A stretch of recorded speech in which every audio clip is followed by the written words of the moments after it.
Happy Sunday. Happy Sunday. I'm going to be very transparent. This is about like my sixth or seventh attempt to make this video. So, with that being said, I'm pretty sure somebody needs to hear this. And the enemy just not trying to let this word get out. But I'm going to make sure it gets out. So, anyways, I'm just going to dive deep into it. This is a video regarding lust, and I have a word on it that recently actually just happened to me.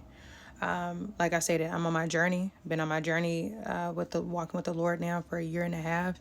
And one of the very first things that I requested from the Lord when I started to walk with Him, I really cried out to Him to remove the spirit of lust from me, to really remove, anything of self pleasure, adultery, because I was heavy into, things of that, around that realm, like watching PORN, self pleasure was a really big one.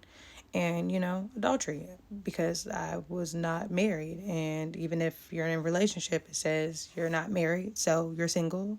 And if you have intimacy with another, a partner, it's a sin. And I knew that would be my biggest sin that would make me drift from the Lord.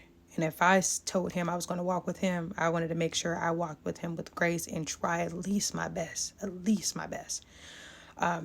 So a week after that, I realized that I went without any self-pleasuring. Like I said, that was one of my biggest, downfalls. Like I had it really bad. Like I had no self-control at all when it came to the feel that I got from myself and the relief. And I had all the excuses and what happened to me in my childhood and this, that, and the third, but I knew it wasn't right. So when the Lord relieved me of that, I didn't have no hiccups. Ever since I didn't have no hiccups from then all the way till like, a year and a half. Now I did get in a relationship, and it was so on my heart to try to do the right thing that I even explained to the young man, like, hey, I don't want to give the Lord a slap in the face. He delivered me from this. So what do I look like purposefully sinning to this? So much so that his idea was, let's just go ahead and get married so it won't be, no sin involved. And, I was going to go ahead and do it until the Lord revealed to me, fortunately, that young man was not who He chose for me. And that was all my doing. And that was actually 2 months ago. So that's actually relevantly new in itself, that heartbreak. And that's another story for another day. But anyways, I say all of this, and this all came about because, long story short, yesterday me and my parents was watching a movie. Now, this is a movie on Netflix that's one of the top rating watched movies. Okay. And I'm in my 30s, so we're watching the movie. It's R-rated, whatever, giving it no thought. Out of nowhere, there is a intimate scene to the point where it looked like full blown on PORN if you asked me. Okay. Now I continued to watch the movie. I didn't leave the room. I didn't shield my eyes. I didn't feel the need to. I didn't feel weird after it. Nothing. All of a sudden, it was time to go to bed. I went to bed. Now I'm going to add this in there because it's going to make sense. Earlier in the week, I remember I was watching a sermon where a pastor said, if the Lord wakes you up in the middle of the night, just pray. Because a lot of times it's a fight going on in the spirit room that He will just not let us see because it's just too detrimental. It's beyond us to even understand or comprehend. So He shielded us from that. But He will give us warning signs, have us wake up, make us pray. So I remember that right when I woke up, out of nowhere. So I started praying, and then I started reading the Bible. Like just automatically, just started reading the Bible. And right as I was doing that, I kid you not, it's like I got drifted away from the Bible and my body became alive. And when I say alive, it started to feel that type of tingle, that type of feel that it used to feel when I was sinning, when I was lusting, when I was self-pleasuring, when I was doing wrong in that realm of my life, which I all asked God to deliver me from. And it seemed like all of that stuff came rushing back. Like I'm talking about like thoughts of who can I call? What items could I go, purchase? Let's start reading fantasy books and things of that nature. And it was very actually scary, because it's like I had no control of myself. All I know is it felt like I was paralyzed and my mind was just going and going. And it seemed like a cast was over my eyes, because I was seeing things and I'm hearing things, but it's not me. All I know is I wanted out. I couldn't get out. I had on my heart, like, thinking of nothing but the Lord, because I was getting so scared. And I'm just like, I don't want to go back. I don't want to go back to my old ways. It was frightening. And I remember there's power in the name of Jesus. I was trying to say Jesus' name. I tried. I don't care how many times I tried. I couldn't. It's like my mouth was getting muffled. And then I heard today, as long as it's on your heart and it's in your heart and you call on me, I hear you. Because he answered. Because the next thing I know is I was waking up, which means is he put me to sleep. So that was the only way I escaped that.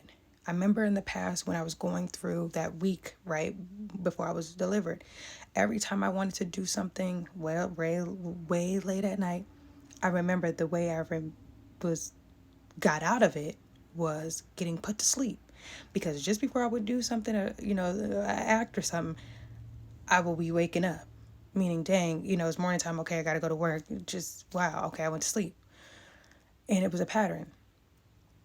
And then today, I heard the Lord say, you're not above approach. You're never above approach. You're never above being tempted. Sometimes even the Lord will allow us to be tempted so he can see what we're going to do. Because either you're going to cling to him or you're going to fall into the sin. Whichever you choose, you chose a side. Sometimes God wants to see which side you chose, but then also he gives us tools and lessons to make us stronger, our armor stronger, to get us to the next level, to where we need to go, to fulfill our purpose, to fulfill his glory in what he called us to do. So I heard, give yourself grace, don't beat yourself up. Take the lesson in what I brought upon you, cling to me, and keep learning. It was like he forgave me even for putting myself in that situation. And then I also heard, like, prepare. So I'm thinking, prepare, okay, prepare. And it's like, that's honestly why they say protect your eye gates, your ear gates, and your eye gates. Because all it does is take a trigger. That's all it takes is a trigger. And yeah, it happened. And all day I was around moping, just sad. I was reading my Bible, watching sermons, talking to God. And it's like the main takeaway that he wanted me to know and share is that you're not above reproach. That's why you'll hear people that say that they've been sober for 10 years or haven't did drugs in 5, 10 plus years, and then all of a sudden they relapse. I just read a man say that on Friday, was sober for 5 years and then relapsed. I remember a buddy of mine, he was too for, I think, a couple years, and then he relapsed around Christmas time.